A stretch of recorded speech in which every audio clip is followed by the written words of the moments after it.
ہر سال 20 لاکھ مسلمان حج کے لیے سعودی عربیہ میں مکہ پہنچتے ہیں۔ یہ سب مسجد الحرام میں جمع ہوتے ہیں، ایک ایسی جگہ جو صدیوں سے توسیع ہوتی رہی ہے۔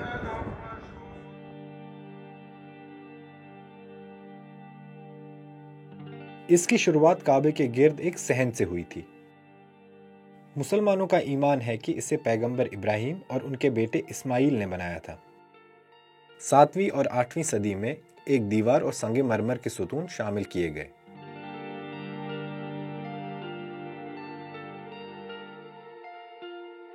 His Majesty Abdul Aziz Ibn Saud, King of Saudi Arabia. سعودی عربیہ کے بانی شاہ عبد العزیز ال سعود نے 1932 سے 1953 تک مزید تعمیرات کا حکم دیا۔ پہلی بار توسیع 1955 میں ہوئی اور اس کے بعد 1988 اور 2011 میں 2 مزید مرحلے ہوئے۔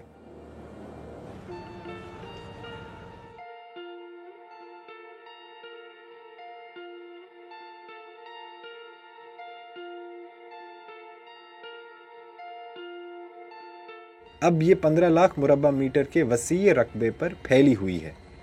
یہ ایک ہی دن میں 30 لاکھ لوگوں کی میزبانی کر سکتی ہے۔ یہ تقریباً 70 سال پہلے کے مقابلے میں 10 گنا بڑی ہے۔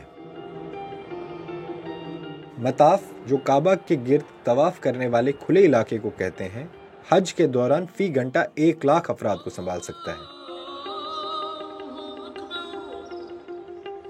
1950 کی دہائی سے یہاں گرمی سے بچنے والا سنگ مرمر لگا ہے۔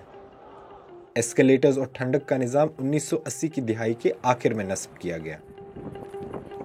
سیکیورٹی اور ہجوم کو کنٹرول کرنے کے لیے کیمراز اور سینسرز بھی لگائے گئے ہیں۔ مسجد الحرام رمضان اور حج کے دوران سب سے زیادہ مصروف ہوتی ہے، لیکن یہ روزانہ نمازوں کے لیے کھلی رہتی ہے۔